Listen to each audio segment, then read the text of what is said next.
Hello, everybody, and welcome to the Survivor Calgary All Stars Recap Podcast. This is for episode 5, aka Chaos Magic. And Chaos Magic we saw. Krish, what did you think of the episode? Oh, it was fun. I was on the edge of my seat. Evan is like Superman when they're shooting bullets at him and they just like bounce off. I don't know what's going on, but good for him, man.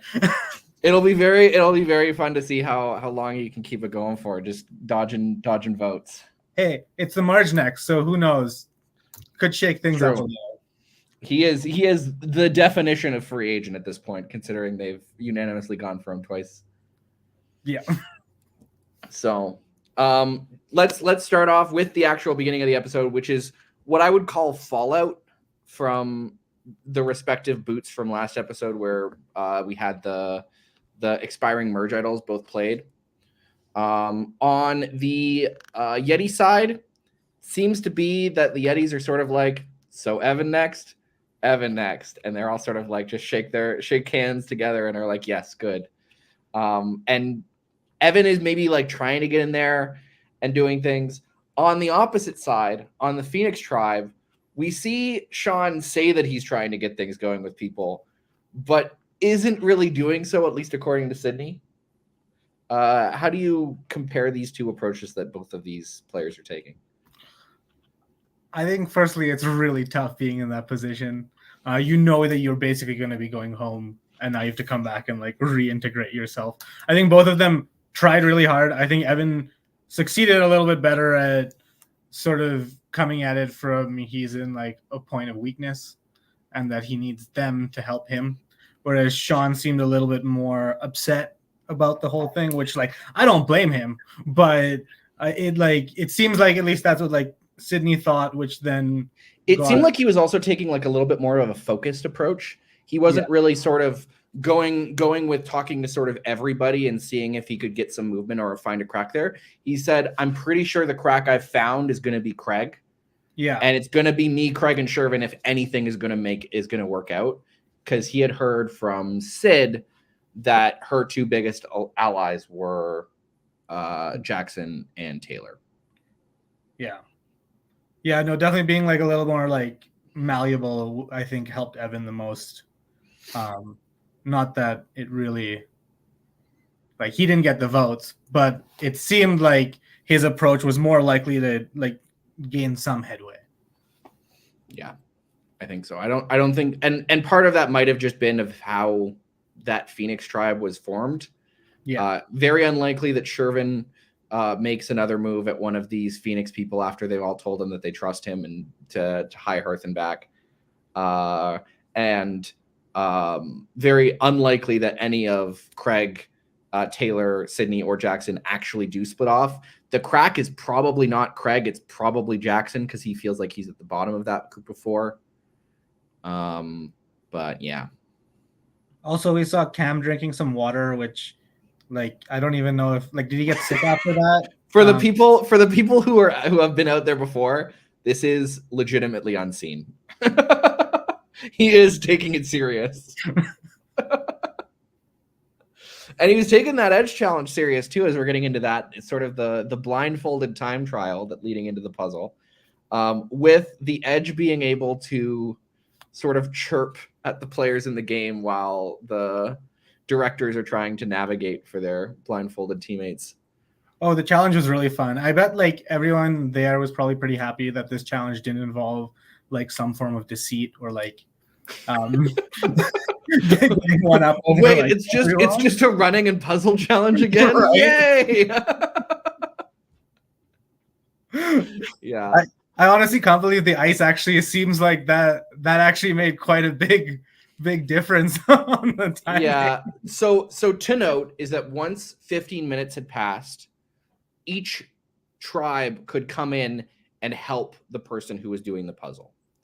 And this 15 minutes was the large majority of the duration of the challenge. I think the actual time beforehand was 2 minutes. Oh, okay. I don't think that ice actually mattered all that much because it ended up more being a time trial of how fast the whole tribe can solve the puzzle rather than just that one person by the end of it, because it was so close by the end.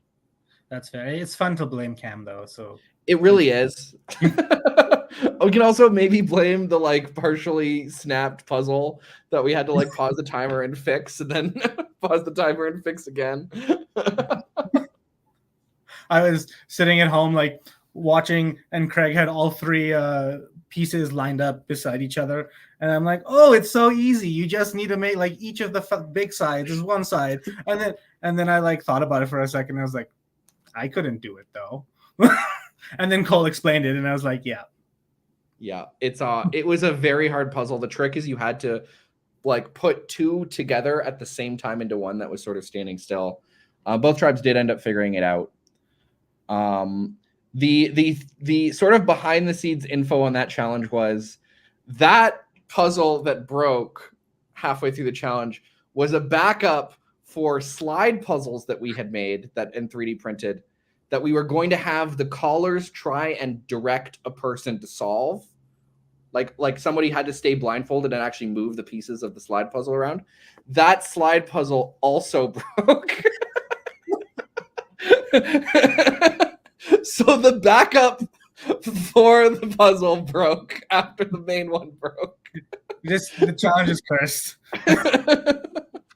We still had a very fun sort of nail biting end to it, but yeah. There's something about these pre-merge challenges, man. Even when we played, we ended up doing the 3 individual immunities right before merge, with the memory challenge. Yeah. Yeah. And that one being that one having the Sudoku one, yeah. Yeah. Anyway, we move on from that challenge to back towards the Phoenix tribe.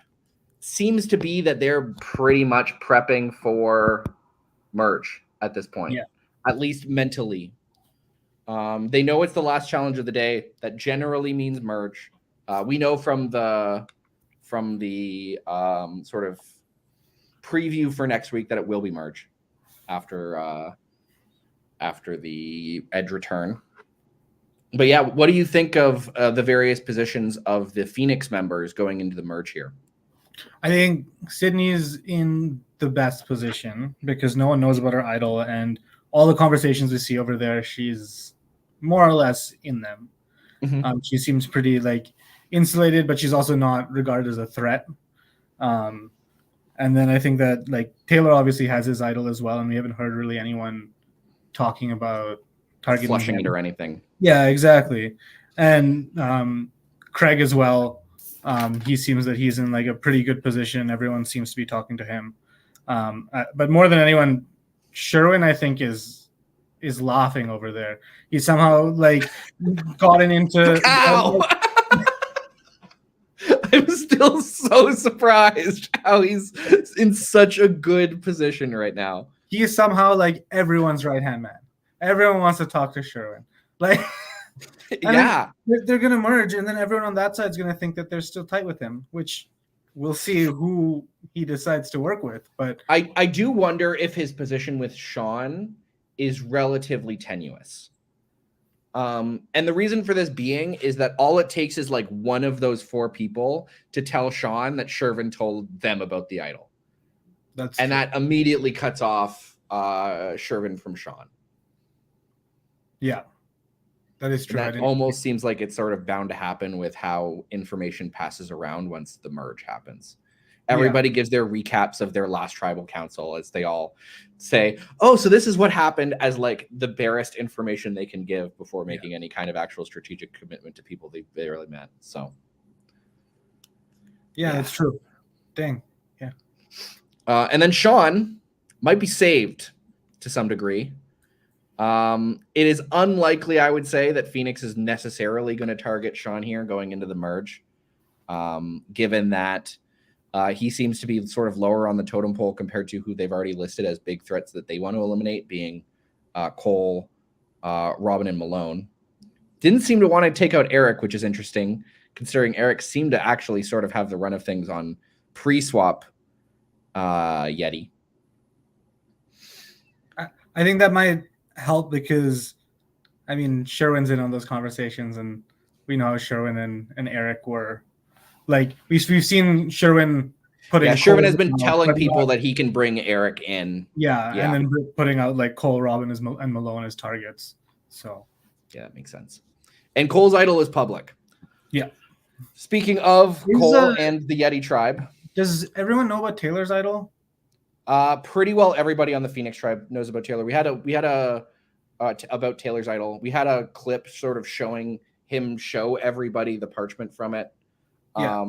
So I think everybody knows about it. At least that's what we could glean from footage and everything. Yeah. And just general game awareness is everybody knew about the lockbox idol.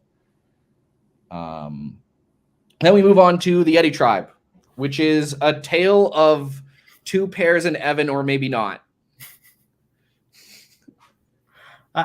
It like started out business as usual, and then we got into the like, what if the shot in the dark happens? And I'm sitting there like, oh yeah, they're doing a good job like making this seem like the shot in the dark might happen. Like there's some jeopardy. And then we get to tribal council. It's just the shot in the dark happened. Pandemonium.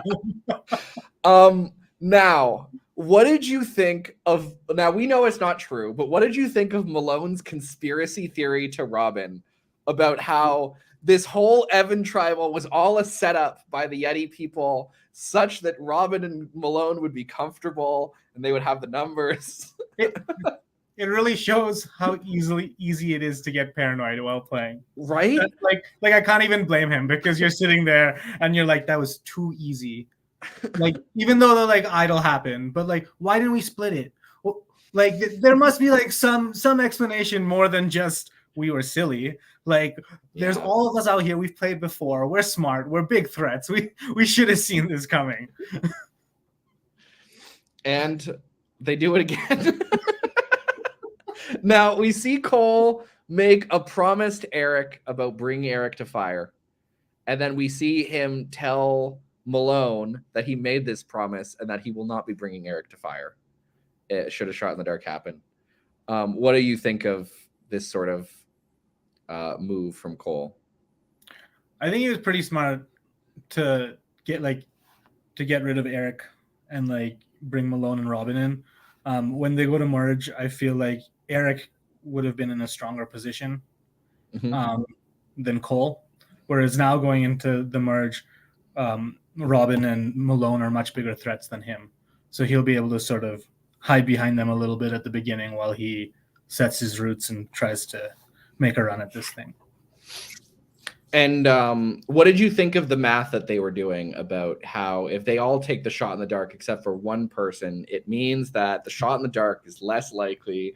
I mean, it's wrong unless the first person pulls it, which we saw Evan did. But I mean, in this case, that strategy would have worked better than their real thing. And this is why hindsight is not always the best predictor of how a move actually is.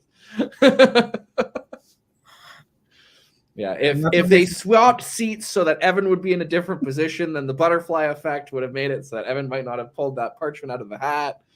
Things could have happened. At the same time, maybe like because of the music that Cole played during his voting confessional, the like fates had like aligned that made it so that no matter what, Evan was safe. Like, who knows? The taunting taps.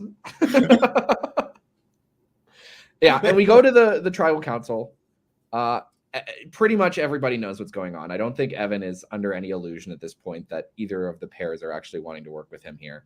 And he takes the shot in the dark and he succeeds. At this point, I think an interestingly brief conversation happens. And I think the thing that's interesting about it is that it is brief, right? None of these people go off in separate pairs and talk about these things. They all go into a group of four and say, we're voting how we're voting. Let's go for it. What did you think of this? I mean, it does make sense. They discussed it at length before the tribal council. At that point, I don't think anyone's mind is really being changed. Mm-hmm. And I think every one of them was confident that the plan that they thought was happening was going to happen. I will say that there is one person who was probably more confident than the other three. And I'm going to give this move to Cole. As 100%. He knew that Eric was probably not voting for him. He knew that he had made a deal to Robin and Malone, so Robin and Malone probably weren't going to vote for him because they want the 3-1 instead of the 2-2. They go for Robin and Malone go for Eric. Eric goes for one of Robin and Malone. It's Malone, and then Cole goes for Eric. What do you think of all of the different votes here? Is it the right choice from every single player? What could Eric have done here to mitigate the risk? Or is this just one of the many times in Survivor where somebody was playing right, but they just got unlucky? Yeah, I think Eric was pretty much like drawing dead at this point. At Tribal Council, it was too late, I think. Eric had to, I think, have been the first one to go to Malone and Robin before Cole and say that basically that they'd agreed to vote with, like Cole and him agreed to vote together, but he's not going to do that. I think Eric was just comfortable going to fire here. He knew that he wasn't going to get Robin and Malone to swap. And he wanted to go forward with Cole, which on paper is probably like he would want to go with Cole more than he would want to go with Robin and Malone in this case. Yeah, I agree. And also, like, maybe Cole kept Robin over Eric as well, because we saw at the beginning they were a little bit closer in those alliances than. Yeah, it did seem very much like even pre-swap, it was 3 pairs of Evan Sean, Eric Shervin, and then Cole and Robin that seemed to be sort of the central sort of groups in that pre-swap Yeti. Yeah. I honestly think breaking up Eric and Sherwin was a very good idea, because I think going into the merge, they both had the most social capital. Do you think Cole would have been able to take advantage of that social capital from Eric, or do you think it would have had some feedback against him? I feel like he would have been targeted more than Eric, because it really sounded like everyone wanted to work with Eric on the other side. And they wanted to target that trio of exactly, and like they would have wanted at least like one, like some blood, and I'm pretty sure that blood would be Cole. Cool. Well, let's bring them in. We have Eric and Cole joining us today. I'm gonna move you all. Cole, nice emoji. Eric, it's wonderful to have you here. How are you both doing? This was a tough one to watch back. Yeah, it was. Yeah, who was it hard on? No. I think both. Any initial thoughts on everything, seeing it again? Yeah, it's about how I remembered it. It was very the whole thing was stressful because the challenge was stressful on its own, and like we and then you're having those conversations, and of course I'm just overthinking it a lot and trying to kind of get through it, and at some point you just kind of have to go with the odds, kind of like what we talked about. Like if I'm offered 83% chance on anything, I think you take it, and it's one of those things where it just didn't hit. So and I think all 4 of us did feel really good with that 4. Yeah, we did. And I mean, we proved it twice that we were ready for it, and we got idled twice. So it crossed my mind. I don't think I got on camera, but I remember asking Cole on the way to Tribal if it was worth throwing a hinky vote at Malone.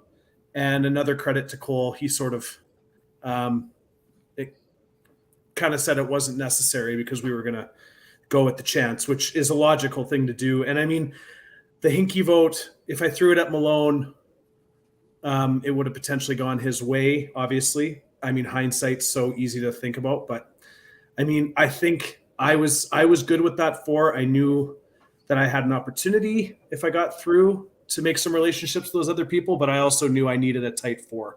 So if I threw a hinky vote at Malone, that could potentially screw up any capital that I had with them. So I don't know. It is what it is, you know? And sort of, you were already sort of touching on it, but how tight do you think that 4 would have been going into the merge, knowing the sort of dynamics that are happening on the other tribe now? I mean, I get along with Malone and Robin, I don't think I was that close with them, and I think they would probably say the same thing with me. And it's nothing against them. I think Cole was kind of what brought everyone together, but I do think we all understood what we were up against. Like, they had a showman's. Cole is Cole. I needed some protection, so I think we knew just by utility that we needed to stick with it, at least for the first little bit, because we had no idea what we were walking in on. So I think we were close in the sense that it would have gone. I don't know if it would have gone the whole way. I don't. And I think we're walking into a merge with Jackson, who me and you both have a relationship. We're walking into a merge with Shervin, who you and I both have a relationship. Like, you're just going into a merge, you're just trying to increase your options. Exactly. Yeah, exactly. So, Chris, you have any questions for them?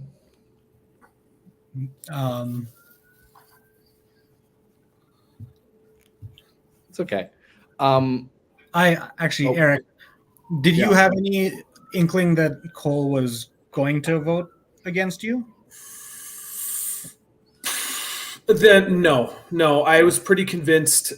He did a good job of convincing me that we were going to go 2-2 if the shot in the dark happened. I think when I saw the shot in the dark go, I started, obviously, I mean, it would be crazy for me to say I wasn't nervous. I mean, you're always nervous, but I think in my heart, I thought I was going to be making fire.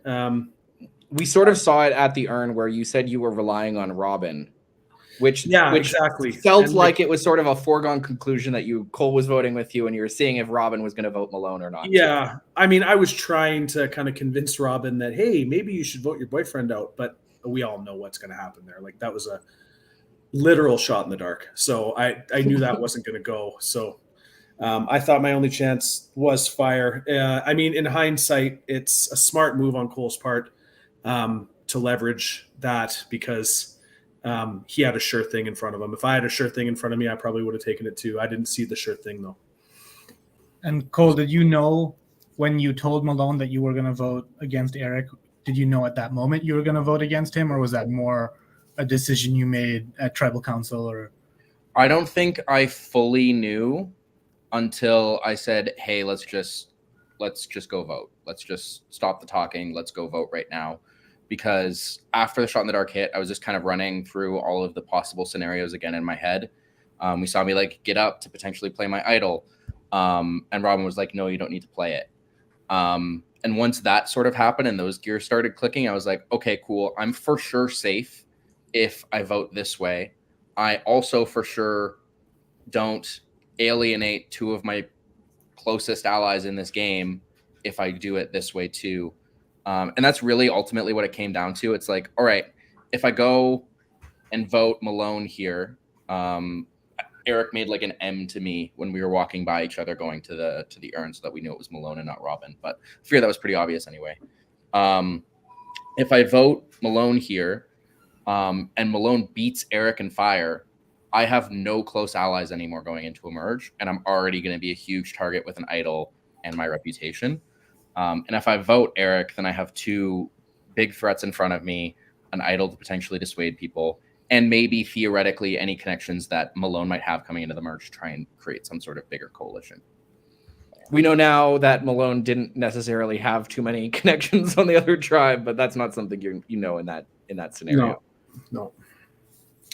Yeah, no, I don't. In the moments, obviously, it was clear I was shocked, and I remember being shocked, and I remember sort of trying to process it all. But it quickly, after I got over myself, took me a few minutes, had a beer, calmed down. It takes time. And then it's one of those things where you realize, like, if the shoes were on the other feet, I would have probably done the same thing. It was a wise move. So, and it's one of those eliminations where, like, Keegan and Chris were talking about it earlier, but like if it's a normal vote, there's zero chance you go here, and there's zero chance you go here for a while. It's just because things got really weird and hinky that your game kind of unfortunately fell apart through no real fault of your own. 12 seconds and a 1 in 6 chance is what decided your fate in this. 12 seconds. I mean, in the moment, I felt so guilty about getting fooled by Cam, but after watching it back, I think that was like a 3-second chug. Yeah, no, I don't think it was 12 seconds at all. Yeah, and I don't think the time of the like puzzle solved, I don't think actually mattered once you hit that 15-minute threshold. No, other than the time that the entire tribe was doing it together. In the moment, I was furious. As soon as Cam told me that useless bit of information, that was like, my heart sank, and I was like, oh my God, he just got me. So in the moment, I was devastated, but I was like, but after I got over, kind of like you said, the puzzle took forever for both teams, and it was a hard puzzle. So it's probably, I mean, it didn't really come. It was only three. It was only 3 pieces. I don't understand how y'all were taking this. Hey, I was going nowhere near that thing. That would have taken. I was hoping for a slide puzzle. The tribe was talking about it before the challenge. They're like, "Oh, there's going to be a puzzle. It might be a slide puzzle, just in case it is." Cole, you're supposed to do this. I wouldn't have wanted. It was supposed to be. I would have chose Cole. I would have chose Cole every single time to do that puzzle. That was a hard puzzle. So I would not have chose me every time. Malone ended up solving it, so maybe he should have been doing That's it. That's right. Yeah, underestimated. Now, Cole, was there a part of you that wanted to vote with Eric purely for the drama of having TV? another fire making? Well, Keegan and Krish, you obviously very familiar with fire making. Yeah, very dramatic and also very traumatic. But also, yeah, speaking of trauma and long days, that day was already so long. And part of it was honestly just getting the day over with and making the clean and easy decision to just end it and have that be the end of the day. Because we had been to tribal council so much. We'd gone through so much as a group. Yeah. It doesn't really come across the TV when there's like weeks between these episodes, but it is truly like nonstop, either strategy or challenge or like some other kind of thing that the players have to do constantly in pretty hot weather. We start the day at like 8 a.m. and then we go until like 6 p.m. with like a break for lunch, where the break for lunch was they were all talking strategy throughout, because it break for lunch this day was me or we. Yeah. No, that's right. So they didn't really have a break, especially when they weren't winning challenges. Mm-hmm. It's the curse of not winning challenges on the first day, is you're just exhausted by the end of it. And then there's this other group that's all had like, we've had a lot of fun. We've just been having some beers and we get to do these fun challenges every once in a while. And yeah, there's a little bit of resentment. No, yeah, it was a long day for sure. And I think when it was over for me, it was another probably half an hour of like trying to figure it out, but then it's all good. It's all good. Everyone's sitting around the fire, everyone's having a good time. That's what it is. And you just need to eat and just need to calm down and then go to an edge auction. Because it isn't over for you yet, Eric. Yeah, no kidding. Yeah. Yeah, that's the other part I remember vividly was leaving tribal council and being stunned and being like walked all the way down the trail by Kristen, being like, and then this, and then this, and then you shouldn't have trusted Cole. And I was like, I know. That was funny. So, an onboarding on the edge where it's just going over all of your mistakes. It was just like, welcome to the edge. Here's where you screwed up. Yeah, it was funny. Anything else you two want to say before we end off with player of the episode? I think I just want to make a quick comment because it was brought up earlier by you two. The idea that like, oh, Cole's like super tight with Robin, close with Malone, that sort of thing. If it had been a tribe of 3 and I had the power to choose, I'm voting out Eric or I'm voting out Robin, I would have voted out Robin and stuck with Eric, because Eric truly was my number 1. It just didn't make sense to keep him at that point. So, and I do believe that now. In the moment, I didn't, but I do now. And then the other thing I'll say, which it never even crossed my mind, was that wild thing that they talked about with us, like saving Evan at the last. And like, I thought about it and I was like, that is freaking brilliant. We should have done that. That so much more credit than we deserve. That would have been crazy, but that never even once, like not even. Well, you didn't even know Evan had an idol. So. Well, yeah, that was the other part. Yeah, that was a true shock. But that was hilarious. I was thinking, man, that is like next level conspiracy. No one has paranoia time to survivor set up in introduced 20 us minutes again. except for Malone's paranoid brain. That's right. Yeah. Yeah, he's been through 2 of these now. This time he Yes. actually made it out into merge. It's funny. But yeah, thanks to production, like usual. It was a great first day. And even though it was a lot of tribals, it was a lot of fun and very memorable. It was fun watching it all back. Great to hear, Eric. Cole, any last words? I'm good. Sweet. Well, we're gonna say goodbye to you for now, and while we do player of the week, Krish, we have a few options here. We have on the Phoenix Tribe, if we want to say it, we do have Craig or Shervin. Craig for being the sort of middleman between the Sean side and the OG Phoenix side. He pretty much has an in with almost everybody in the game at this point now, between Sean, the rest of the Phoenix Tribe, and then also having Malone coming in from the Yeti Tribe. He's putting himself in a very good position socially, even though the other 2 members of his sort of trio have idols that he doesn't have. I think that's really the only 2 people you could bring up from Phoenix. Shervin is obvious. He's still like somehow keeping it all along. Malone also says, lol, I come up with that theory about you, yet still think Sid and Taylor are my allies, which is, yeah. Sometimes it's the things directly in front of us that they're worried about, and there's the things long in the distance that are like, wait, they've been gone for like 3 tribals now. Why am I still trusting them so blindly? It's almost like more comforting though to like think that this like wow believing that there's a light on the other end of the tunnel of exactly this, rather of this than you just got pre-merge. duped like Yeah. And then on the Yeti Tribe, we have Evan for hitting the shot in the dark, playing pretty well and trying to sort of force some holes between those 2 pairs.